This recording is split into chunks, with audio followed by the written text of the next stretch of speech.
Аманжол Расмендиев өрлеу кітабы 4 бөлім.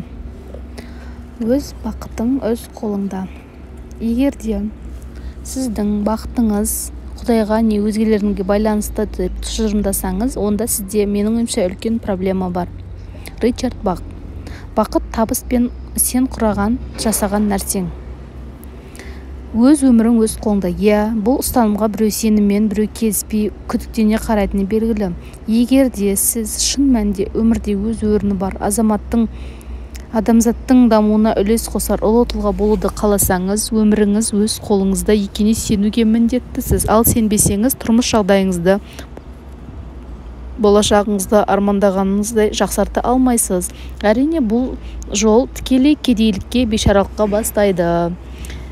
Сіз өміріңізде өзіңіз бар ақшасын лотерея билетіне тігіп, сәттілік маған қашан күліп қарайды деп күтіп отырған бизнесменді көрдіңіз бе? Өздері лотерея ойнатпаса, олар оған сенбейді.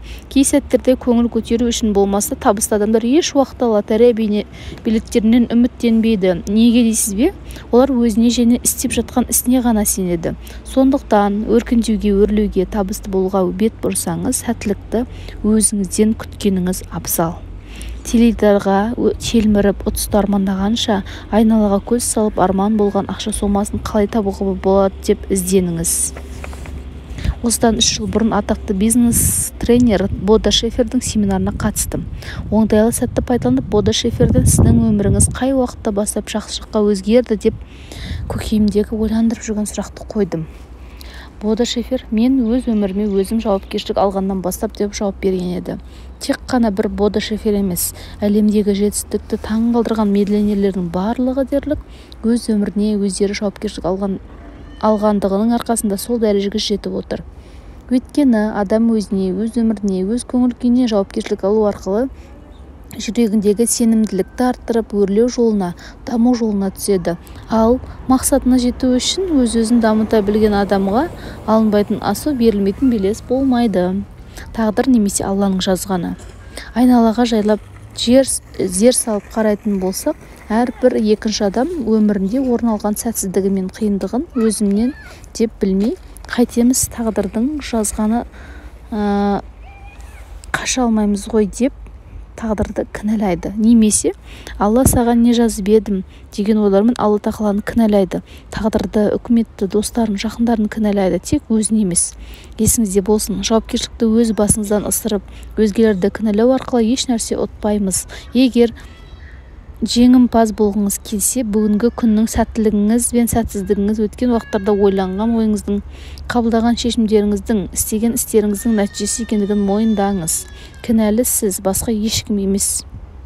Арманыңызға сенбеген өзіңіз, дер кезінде тәуекел етпеген өзіңіз сіз, істі бастап тастап кеткен өзіңіз, денсаулығыңызды ойламаған өзіңіз сіз, ақшаны олдың солды шашқанда өзіңсіз, ерініп спортпен айналыспағанда өзіңсіз, кітап оқуды мыжыма деп бағалаған да өзіңсіз, жүрегіңіздің айтқанын тыңдамаған да өзіңізсіз, өзгеру даму жолын іздемеген де өзіңізсіз. Ал енді болашақта болатын жайттарға да сізге байланысты жауапкершілік алудан қашқақтамай, әрекетсізіңізді сылтау айтпай, орын алған қиындықтан шығудың, өмір сүру стиліңізді жақсартудың мүмкіндігін іздеңіз.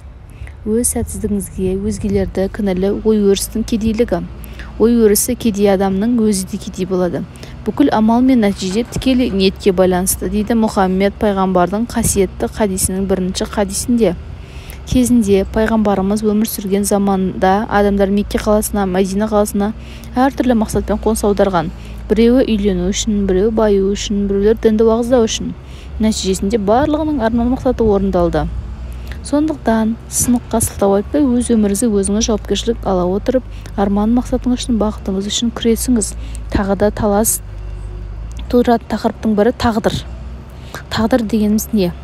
Мен сізге өзіңіз құрған, жасаған шығармашылық туындыңыз деп жауап беремін. Толығырақ айтар болсам, қанша жасқа келсеңіз де сіздің бүгінгі тағдырыңыз өткен күндердің әдеттеріңіздің айнасы.